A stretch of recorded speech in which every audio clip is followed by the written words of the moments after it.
चारैतिर आइपिओ को माहौल छ र तपाईले थाहा छ फेरि पनि 5 वटा कम्पनीले आइपिओ निष्कासन गर्दैछन्। यसको लागि तपाईले रु 5000 बेलैमा जम्मा गर्न नभुल्नु होला है त।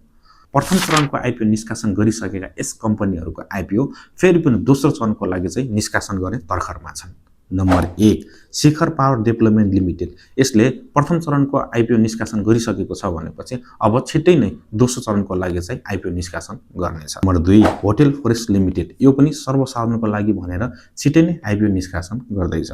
Number 3 Palpa cement. यसले प्रथम चरण यानि वैदेशिक रोजगारको लागि चाहिँ आइपिओ निष्कासन गरेर पनि बाँडफाँड सम्पन्न गरिसके पश्चात फेरि पनि दोस्रो चरणको लागि चाहिँ प्रवेश गर्दैछ। 4 सुपरखुडी हाइड्रो पावर। सुपरखुडी हाइड्रो पावरले पनि अब सर्वसाधारणको लागि भनेर चाहिँ छिट्टै नै निष्कासन गर्दैछ। Number 5 रिजे line. प्रथम चरणको आइपिओ निष्कासन गरेर पनि बाँडफाँड सम्पन्न भइसकेको यस कम्पनीले दोस्रो चरणको लागि छिट्टै नै आइपिओ निष्कासन गर्दैछ। र यी 5 वटा कम्पनीको आइपिओ चाहिँ भर्न नछुटाउनु होला। यदि भिडियो मन परेको केसमा लाइक, कमेन्ट र शेयर गर्न नभुल्नु होला र फलो पनि गर्नु होला है त।